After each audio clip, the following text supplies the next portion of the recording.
कि सावन भगवान शिव का महीना होता है, लेकिन बाराबंकी के रामनगर के लोधेश्वर महादेवा मंदिर में सावन की पूर्व संध्या पर शिवलिंग से ज्यादा महत्व किसी की जाति का रहा।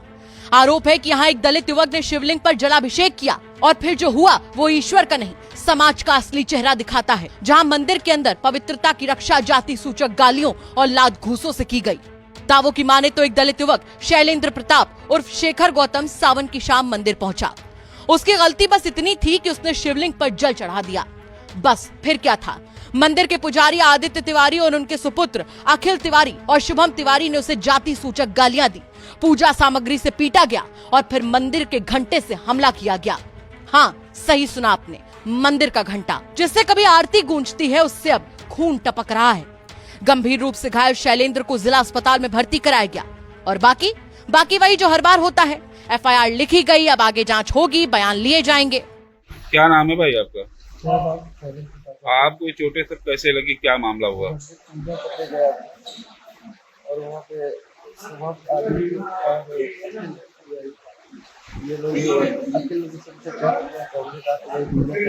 किस मंदिर में गए थे आप?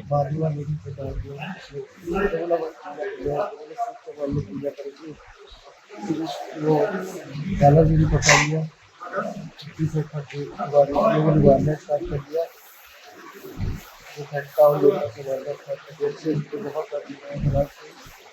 ये मुंह से बैग खुला डाल दिया। क्या टाइमिंग थी, कब गए थे? 8 बजे की, 8:30 बजे रात के 8:30 बजे। अच्छा, उसके बाद में आप यहाँ कैसे आए?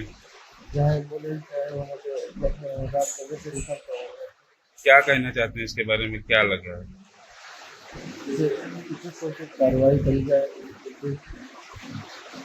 जो वहाँ पे फौजी लोग बैठे हैं। सोचिए हम किस मुगालते में जी रहे हैं। वसुधैव कुटुंबकम का पाठ पढ़ाने वाले मंदिरों में ही जब कोई दलित शिवलिंग पर जल चढ़ा दे तो उसके शरीर पर हमला होता है।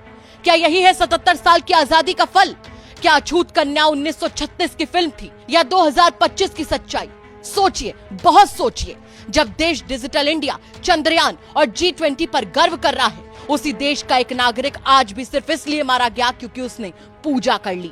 शिवलिंग पर जल गिरे न गिरे, इस समाज की आत्मा जरूर बह चुकी है, और वो भी उसी घंटे से जो आरती नहीं अब नफरत बजा रहा है। और रही बात मंदिर में बैठे देवों के देव महादेव की, तो उन्हें ना किसी से द्वेष है, ना किसी से राग, ना किसी से लोभ, ना किसी से मोह, ना अहंकार है और ना ही ईर्ष्या का भाव। ना वो धर्म का पालन करने वाले हैं, ना अर्थ की इच्छा रखने वाले। उन्हें ना काम की इच्छाएं हैं, ना मोक्ष की अभिलाषा। वो तो शुद्ध चैतन्य है और आनंद स्वरूप शिव है, सिर्फ शिव। देखिए, थाना रामनगर पे एक घटना रिपोर्ट हुई है जिसमें एक शैलेंद्र प्रताप रहते हैं, जो कि यहाँ मंदिर है रामनगर में महादेवा मंदिर, उसके बगल में ही इनका घर है। और इनके द्वारा शिकायत की गई कि कुछ लोगों के द्वारा इनके साथ मारपीट की गई है। इनकी जो तहरीर है उस तहरीर पर थाना रामनगर में समुचित धाराओं में अभियोग पंजीकृत किया गया है। इनके द्वारा कई अन्य आरोप लगाए गए हैं जिसकी जाँच की जा रही है। इस अभियोग में जो जिन लोग को मारपीट के आरोप लगाए गए थे उनको दो लोगों की गिरफ्तारी रामनगर पुलिस के द्वारा कर ली गई है। प्रकरण में सभी साक्ष्यों का हम मूल्यांकन कर रहे हैं। इस प्रकरण में कुछ लोगों द्वारा आरोप लगाया गया कि इनको दर्शन करने से मंदिर में रोका गया था। इस संबंध में घटनास्थल पर सीसीटीवी कैमरों का अवलोकन किया गया, आसपास के अन्य लोगों से पूछताछ की गई। इस तरह का कोई चीज, तथ्य, साक्ष्य अभी तक नहीं पाया गया है कि इनको कहीं पर रोका गया हो। इनका पूर्व से कुछ वाद विवाद था जिसको लेकर के वहां पे मारपीट हुई थी। इनके द्वारा और इनके परिजनों के द्वारा, जो वादी पक्ष है उसके और उसके परिजनों के द्वारा नियमित रूप से मंदिर में दर्शन किए जाते रहे हैं। और इसका साक्ष्य भी, फोटोग्राफ आदि तमाम सोशल मीडिया पे पोस्ट भी किए गए, जो कि हमारे पास उपलब्ध है। इन सारी चीजों को हम विवेचना में सम्मिलित करते हुए सारे साक्ष्यों के आधार पर विवेचनात्मक कार्रवाई आगे की जा रही है और जो साक्ष्य होंगे उसके आधार पर अग्रिम कार्रवाई की जाएगी। बाराबंकी से सैयद रेहान मुस्तफा की रिपोर्ट, यूपी तक।